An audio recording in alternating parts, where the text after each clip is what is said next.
ભગવાન જગન્નાથજીની ચંદન યાત્રા બાદ રથયાત્રાની તૈયારીનો શુભારંભ થશે। ભગવાન જગન્નાથજીની 147મી રથયાત્રા યોજાશે। અક્ષર તૃતીયાએ મંદિરમાં ઐતિહાસિક ચંદન યાત્રા। તો ભગવાન જગન્નાથજીની રથયાત્રાની તૈયારીઓનો શુભારંભ થશે।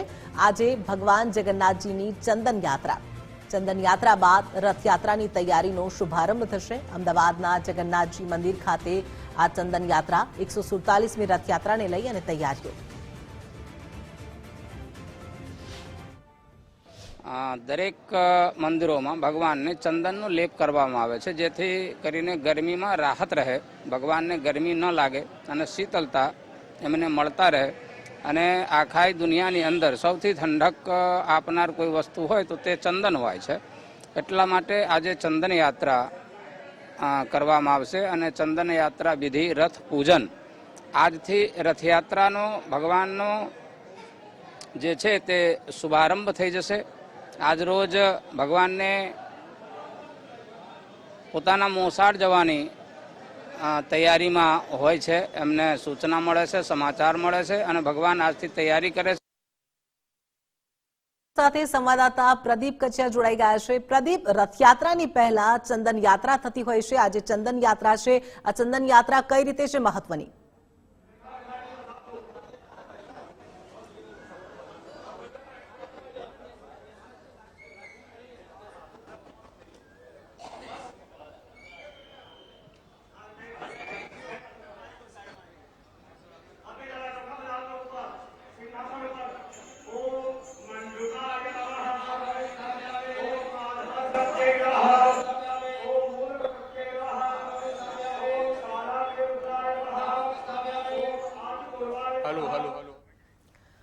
તો અમદાવાદથી લાઈવ દ્રશ્યો આપ જોઈ શકો છો। રથયાત્રાના ભાગરૂપે આજે ચંદન યાત્રા છે। અક્ષર તૃતીયાએ મંદિરમાં ઐતિહાસિક ચંદન યાત્રા થશે। અમદાવાદના જગન્નાથ મંદિર ખાતેથી આ દ્રશ્યો લાઈવ આપ જોઈ શકો છો। ભગવાન જગન્નાથજીની 147મી રથયાત્રા આ વખતે યોજાવાની છે અને જગન્નાથજીની રથયાત્રાનો પ્રારંભ ચંદન યાત્રાથી થતો હોય છે। આપણી સાથે સંવાદદાતા પ્રદીપ કચિયા જોડાઈ ગયા છે। પ્રદીપ, રથયાત્રાની પહેલા આજે ચંદન યાત્રા, કઈ રીતે આ ચંદન યાત્રા મહત્વની રહેતી હોય છે?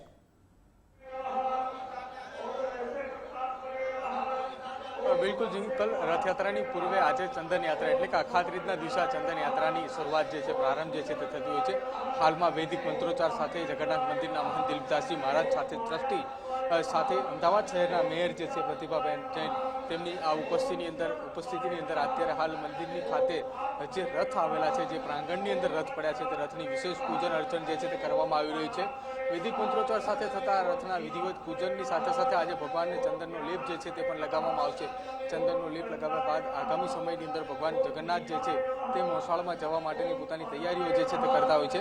આપ જોઈ રહ્યા છો દ્રશ્યોની અંદર કે હાલ બ્રાહ્મણોની સાથે આ વૈદિક મંત્રોચ્ચારની સાથે આ વિધિવત રીતે પૂજન અર્ચન જે છે તે કરવામાં આવ્યું છે।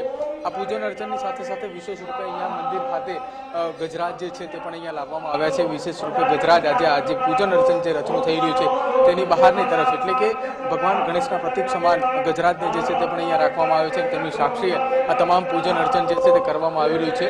અહીંયા આમંત્રિત તમામ મહેમાનો જે છે તે એક સાથે અત્યારે અહીંયા બેઠા છે અને તમામ લોકો જે છે તે વૈદિક મંત્રોચ્ચારની સાથે આ પૂજા વિધિ જે છે તેની સાથે વૈદિક મંત્રોચ્ચારની સાથે તેઓ ધૂનની અંદર રંગાઈ ચૂક્યા છે। કે ભગવાન જગન્નાથના જે બહેન સુભદ્રા અને ભાઈ બલરામના 3 રથ છે, એ 3 રથની વિશેષ પૂજન અર્ચન જે છે તે કરવામાં આવતું છે અને આ વિશેષ પૂજન અર્ચન અત્યારે હાલ તો ચાલી રહ્યું છે। હાલ આપ જોઈ રહ્યા છો મંદિરના ટ્રસ્ટી અને સાથે મંદિરના મહંત દિલીપદાસજી મહારાજની સાથે અમદાવાદ શહેરના મેયર જે છે તેઓ પણ આ મંદિરની વિશેષ પૂજન અર્ચન કરી રહ્યા છે। પૂજન અર્ચન પત્યા બાદ આ તમામ સંત મહંતોની સાથે હાજરીની અંદર આ તમામ લોકો એક સાથે મળીને મંદિરની રથ જે છે તે રથને વિધિવત રીતે કંકુ, ચોખાના ચંદન અને તિલક કર્યા બાદ આ વિધિ જે છે તેને પૂર્ણાહુતિ કરવામાં આવશે અને આજથી જ આ રથયાત્રાની જે છે તે પ્રારંભ થઈ છે। જી પ્રદીપ, તમામ વિગતો સાથે જોડાવા બદલ આપનો આભાર।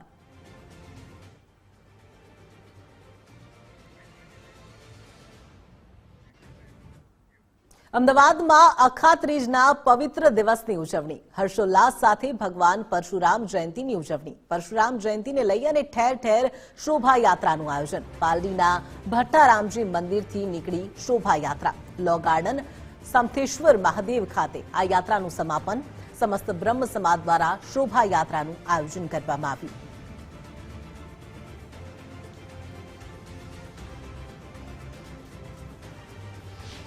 સનાતન ધર્મની સ્થાપના માટે યુગો પહેલા આ જગતની અંદર અવતરણ ધારણ કરેલો આજે પણ પરશુરામ ભગવાન ચિરંજીવી છે. અમારે કર્ણાવતી શહેરની અંદર છેલ્લા 36 વર્ષથી સમસ્ત બ્રહ્મ સમાજ દ્વારા આ યાત્રાનું આયોજન કરવામાં આવે છે. આજે આનંદની એ વાત એ છે કે સમગ્ર ભારત અને વિશ્વની અંદર ભગવાન પરશુરામજીની યાત્રાઓ પ્રારંભ થઈ છે. સમસ્ત ગુજરાત બ્રહ્મ સમાજ અમદાવાદ શહેર પશ્ચિમ દ્વારા આજે ભવ્યાતિ ભવ્ય પરશુરામ યાત્રાનું આયોજન કરવામાં આવ્યું અને આ યાત્રાની અંદર સમગ્ર યાત્રાના રૂટની અંદર હજારો બ્રહ્મબંધુ અને સનાતન ધર્મીઓએ ભાગ લીધો છે.